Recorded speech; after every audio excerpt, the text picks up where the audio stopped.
This is Steve Saltwig. Welcome to the highlights of my six-part seminar, Your Brain, a Personal Tour.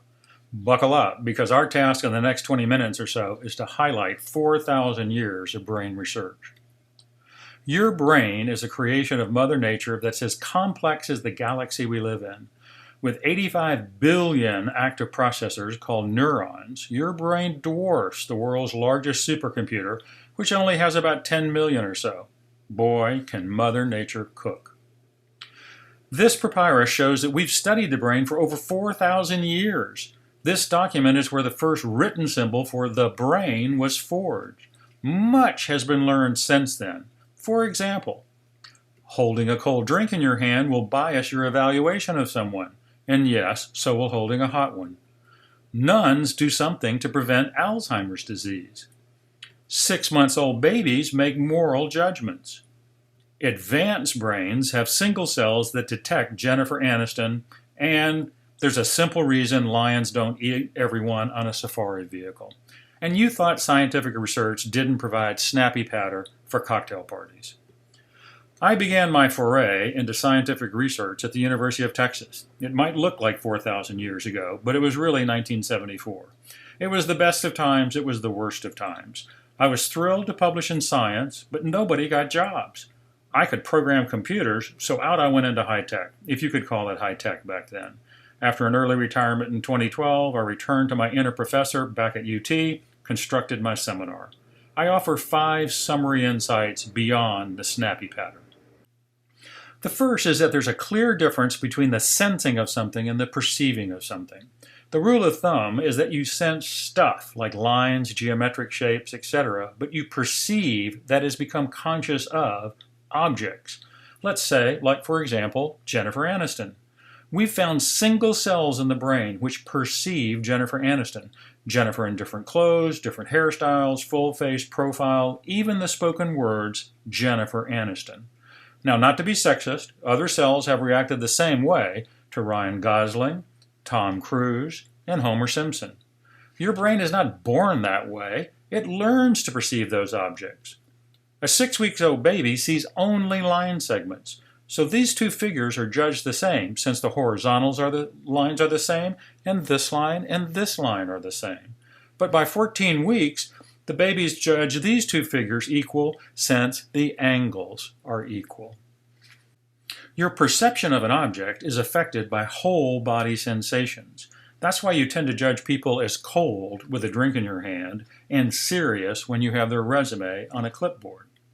Object perception begins visually in the back of your brain. This is where we start to perceive Homer, for example.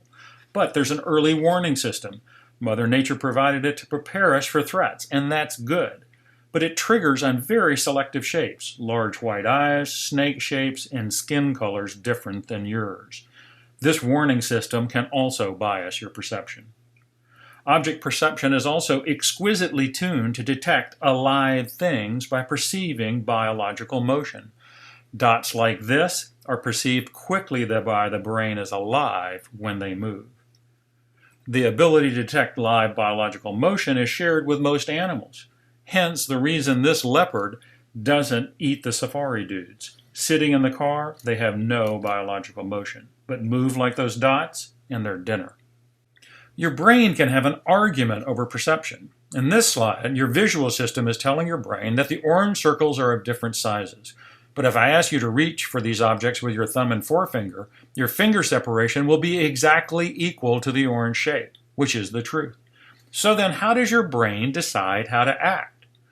Well, when your brain decides to act, sometimes it's a brain congress, but a surprising amount of time it is a brain dictator. To understand this, we need to see a rat think.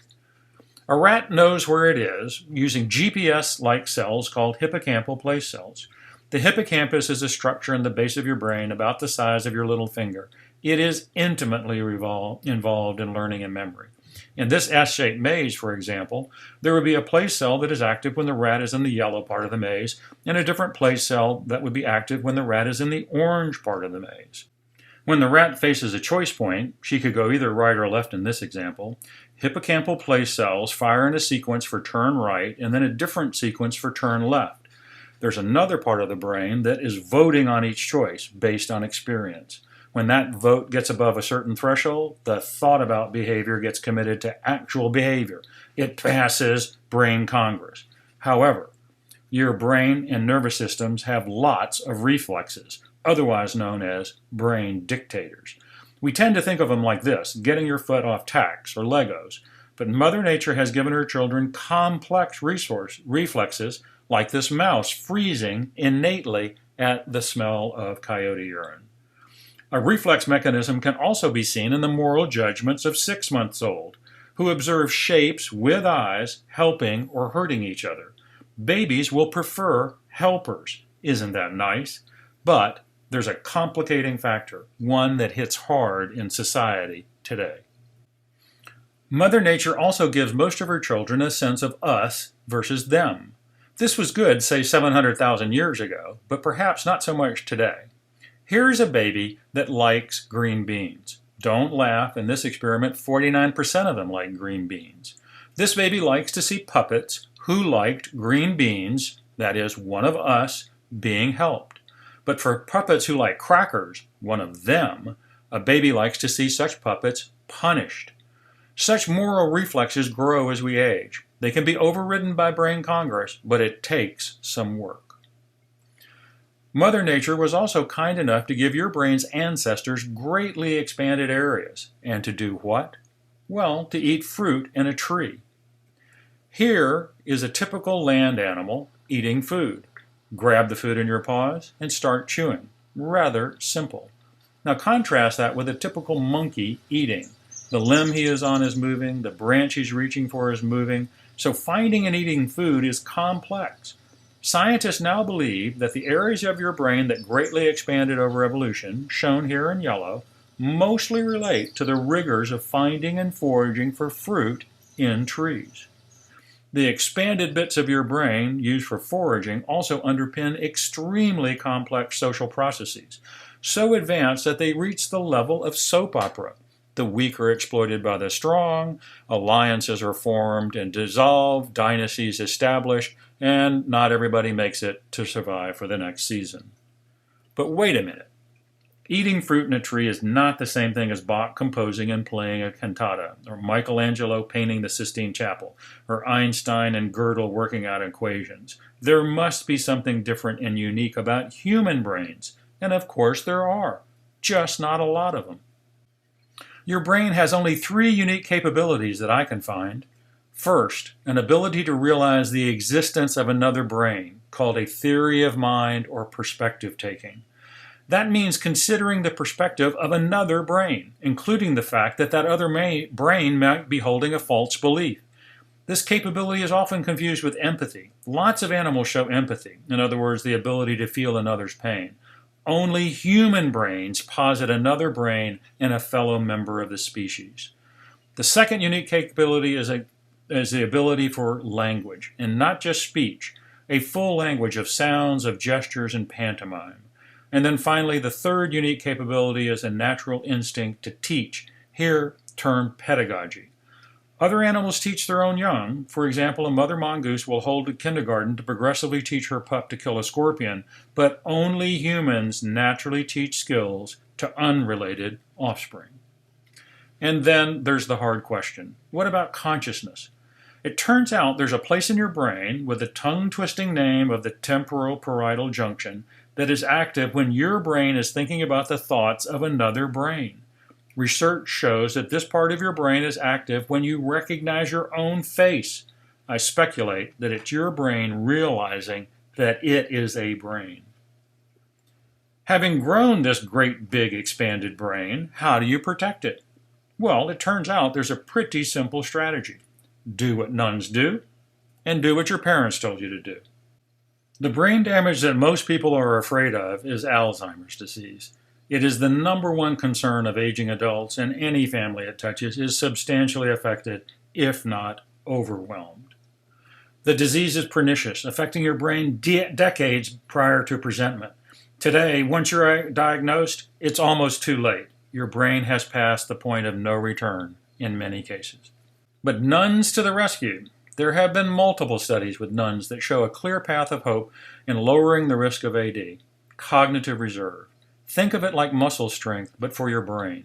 The constant lifestyle of nuns over multiple decades allows scientists to detect lifestyle patterns which prevent or materially lessen the impact of AD.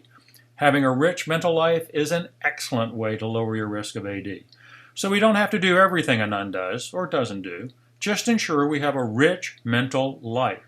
We truly owe them thanks not only for their charity, but also for their assistance in advancing science. To protect your brain even better than the nuns, exercise. If there's a silver bullet for lowering your risk of AD, this is it. Study after study has shown the positive impacts of exercise regardless of when you start, even as they say here euphemistically, later in life. And this exercise does not necessarily mean competing in the gym with millennials. Tai Chi, especially in groups, has been shown to be effective. There really is no excuse to do this. If not for your blood pressure, then for your brain. Another method of helping your brain in terms of growing new brain cells is the consumption of DHA. Many of you already take fish oil, and good on you. My point here is that most research is done with DHA from algae. So you absolutely can buy the cheap stuff. It does not need to be from happy fish. Search for the effective drugs for AD have been replete with failure. Promising drugs are found and yet fail in extended tests. However, I'm optimistic. Dozens of drugs are in large-scale tests. Surprising progress is coming from unexpected sources. For example, a common diabetes drug and using ultrasound now both show promise. There are also reports that NSAID, in other words, Advil and Aleve, could help lower the risk of AD because people with rheumatoid arthritis rarely get AD. I do believe we will see effective drugs that can help our children, or at the very least our grandchildren, in the near future. I want to briefly touch on one other exciting area of research, the stuff in your gut, the microbiome. Amazing progress is being made in understanding the importance of the over 10,000 species of bacteria in your gut, and the progress is dramatic. For example, the type of bacteria in your gut is a major determinant of the effectiveness of the newest cancer drugs. But for our purposes today, I want to emphasize the link between gut microbes and Alzheimer's disease as well as Parkinson's disease. Recent research has shown that both of these diseases can be caused by the transfer of bacteria from the gut to the brain, most probably using the vagal nerve. This means that what you eat can really affect your brain. And now we get to the second rule of brain health. It's just what your mom told you to do again and again and again. Eat right. That means your vegetables. That means drink your milk. Man, oh man, was she right. Gut bacteria health is dramatically linked to the consumption of probiotics and prebiotics. Probiotics are microorganisms that promote health in general. Here we emphasize brain health.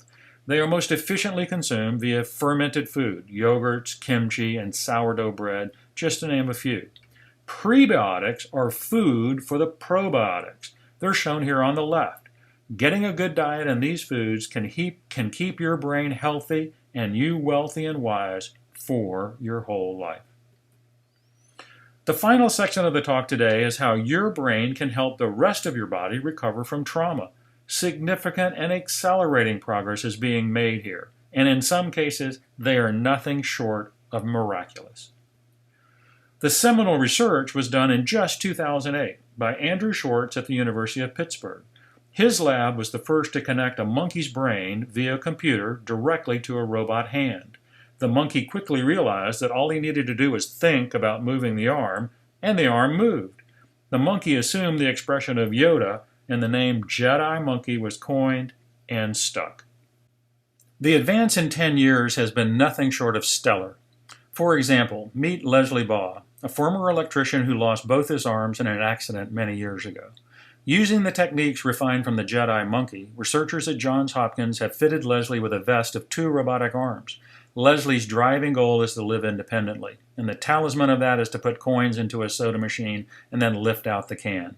He is well on the way, and isn't that awesome? I'd like to summarize the 5 key takeaways again one more time. The first is always remember that perceiving Jennifer Aniston or Ryan Gosling is a sign of an advanced brain. Yes, you have a big brain, but don't get cocky. Much of it is for eating fruit in a tree. Considering the perspective of another brain is human unique. Please, as in today, don't let this capability go extinct. 4, as hard as it is to admit, your parents were correct. Eat right. And while we're at it, never ever forget that nuns are awesome at brain health. And then 5, and finally, consider the fact that all human brains have vestiges of traits like us versus them, which were essential to our emergence as a species. They can and should be overridden with deliberation, brain congress, but they will not go away with training in our lifetime. This concludes the highlights from my seminar. If you're interested in viewing more information, I present the seminar title and the 6 sessions here. It's on YouTube and it's public. Just search for Your Brain, a Personal Tour, and you should find it. I hope you enjoy discovering more about your brain through my seminars and others. I thank you for your attention. I hope you've enjoyed this highlight. This is Steve Saltwick.